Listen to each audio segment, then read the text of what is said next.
नमस्कार, आप देख रहे हैं टीवी 24 नेटवर्क। मैं हूं आपके साथ पूनम यादव। इस समय पूरी दुनिया सांस रोककर इजराइल और ईरान के बीच हो रहे जंग को देख रहा है। एक तरफ ईरान की मिसाइलें आसमान चीर रही हैं, तो वहीं दूसरी तरफ इजराइल की वॉर मशीन गरज रही है। इसी बीच एक सवाल ये उठ रहा है कि क्या दो देशों के बीच ये युद्ध तीसरे विश्व युद्ध की आहट तो नहीं है। इस सवाल का जवाब अमेरिका के अगले कदम पर है। क्या अगली चाल दुनिया की सबसे बड़ी ताकत अमेरिका चलेगा? अब तक अमेरिका ने खुद को किनारे रखा है, लेकिन राष्ट्रपति डोनाल्ड ट्रंप के नए बयान ने बहुत कुछ स्पष्ट कर दिया है। ट्रंप ने एक इंटरव्यू में बता दिया कि अमेरिका का अगला कदम क्या होने वाला है। उन्होंने बताया कि क्या अमेरिका इस युद्ध की आग में घी डालने का काम करेगा या शांति की दिशा में पानी छिड़केगा। बता दें कि इजराइल ने सबसे पहले ईरान के सैन्य और न्यूक्लियर ठिकानों को निशाना बनाया। जवाब में ईरान ने बैलिस्टर मिसाइलों की बौछार कर दी। इस टकराहट ने एक नई भयानक शक्ल ले ली है। ईरान और इजराइल के बीच युद्ध में अब तक भारी जान माल का नुकसान हुआ है। वहीं कई रिपोर्ट्स के अनुसार ईरान में लगभग 300 से 400 लोगों की मौतें हुई हैं, जिनमें 14 परमाणु वैज्ञानिक, कई सैन्य अधिकारी, महिलाएं और बच्चे भी शामिल हैं। इस इमारत ढहने से अकेले 60 लोग मारे गए, जिसमें 29 बच्चे भी शामिल थे। वहीं इजराइल में ईरानी मिसाइलें हमलों में 14 से 24 लोगों की जान गई है और दर्जनों लोग घायल भी हुए हैं। ये टकराव अब सिर्फ सैन्य नहीं रहा, बल्कि आम नागरिक भी इसकी सबसे बड़ी कीमत चुका रहे हैं। अमेरिका ने इस युद्ध में अभी तक इजराइल को डिफेंसिव मदद दी है, जैसे ईरान की मिसाइलों को इंटरसेप्ट करना, लेकिन वो अब तक सीधा युद्ध में शामिल नहीं हुआ है। सूत्रों के मुताबिक इजराइल के पास ईरान के सर्वोच्च नेता अयातुल्ला अली खामेनेई को मारने का मौका था, लेकिन अमेरिकी राष्ट्रपति डोनाल्ड ट्रंप ने इस योजना का विरोध किया। अमेरिकी प्रशासन ने इजराइल को साफ साफ संदेश दिया, नहीं, अभी नहीं। हालांकि इजरायली पीएम नेतन्याहू ने इस योजना के अस्तित्व से इनकार किया है।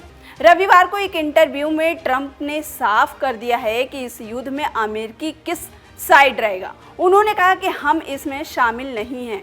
ये संभव है कि हमें शामिल होना पड़े, लेकिन इस वक्त हम युद्ध में नहीं हैं।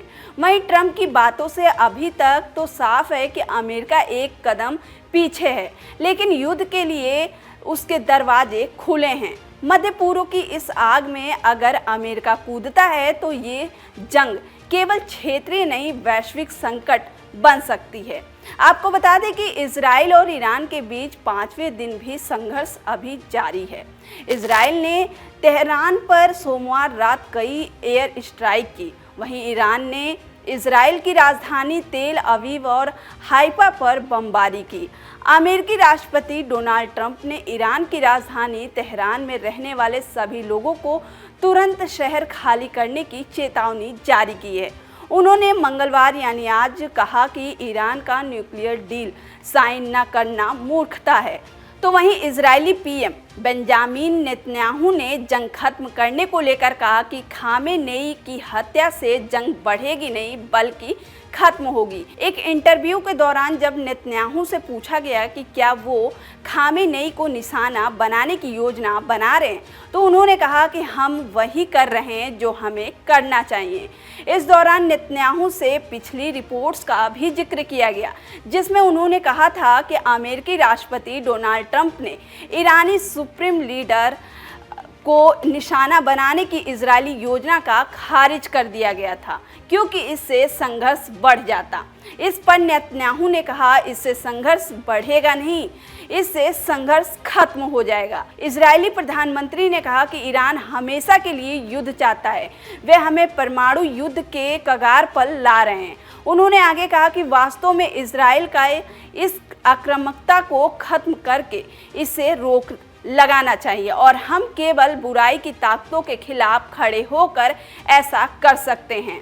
नेतन्याहू ने हाल ही में आई उन रिपोर्टों की भी निंदा की है जिसमें कहा गया कि ईरान दुश्मन को खत्म करने की योजना बना रहा है। उन्होंने कहा, मुझे आश्चर्य नहीं हुआ। मेरा मतलब है वे इन झूठी बातचीत को जारी रखना चाहते हैं जिसमें वे झूठ बोलते हैं, धोखा देते हैं और अमेरिका को अपने साथ रखते हैं। और आप जानते हैं, हमारे पास इस बारे में बहुत ठोस जानकारी है। उन्होंने आगे कहा कि ये ईरान का अपने परमाणु और बैलिस्टिक मिसाइल शस्त्रागार का निर्माण जारी रखने का एक पृथक प्रयास है। नेतन्याहू से रूढ़िवादी टकर कार्लसन जैसे अमेरिकी राजनीतिक टिप्पणीकारों को लेकर भी पूछा गया तो उन्होंने कहा कि अमेरिका को इजराइल को छोड़ देना चाहिए और उसे अपने युद्ध खुद लड़ना चाहिए। इस पर नेतन्याहू ने कहा कि हम केवल अपने दुश्मन से नहीं लड़ रहे हैं, हम आपके दुश्मन से भी लड़ रहे हैं। आपको बता दें कि इजराइल और ईरान के बीच लड़ाई अभी भी जारी है। इजराइल हमलों में अब तक 224 ईरानी मारे जा चुके हैं, वहीं 1481 लोग घायल हुए हैं। वहीं इजराइल में अब तक 24 लोग मारे गए हैं और उसमें से 600 लोग अभी तक घायल हुए हैं। फिलहाल के लिए इतना ही। और भी खबरों के लिए देखते रहिए TV24 नेटवर्क।